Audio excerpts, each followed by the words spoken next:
You mentioned tabletop exercises, and I am a huge advocate.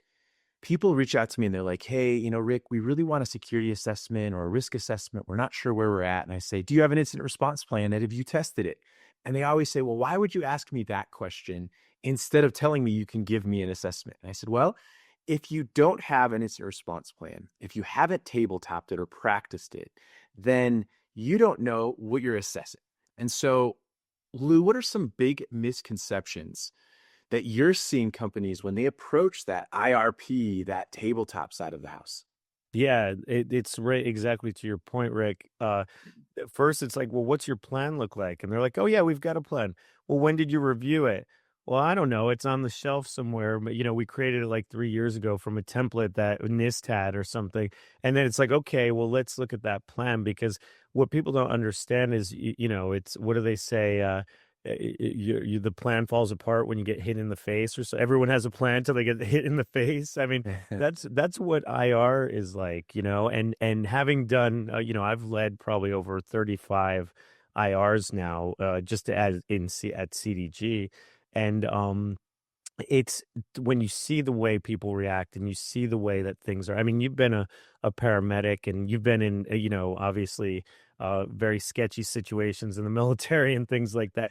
You see how people react under pressure and it's never pretty.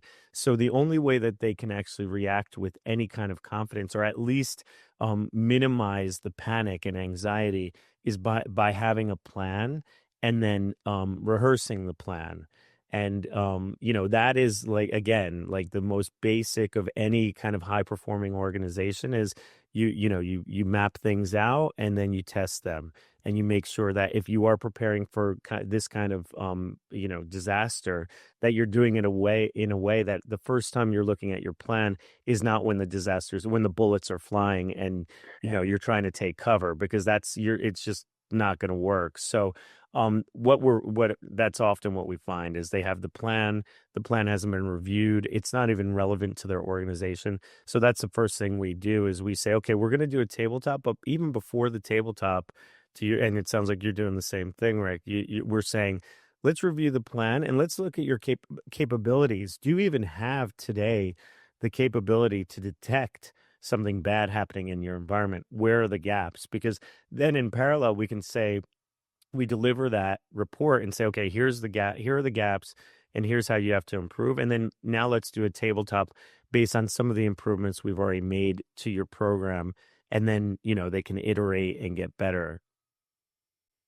Yeah, and I love just highlighting the fact that if you review and approach an incident response, disaster recovery, or business continuity plan, you have just done your own mini assessment, right? It might not be regulatory in nature, but you have identified your gaps, especially when you tabletop it. And so I tell a lot of folks, focus on the things that you can control. You can control that incident response plan. You can control the outcomes of the tabletop and you can prepare.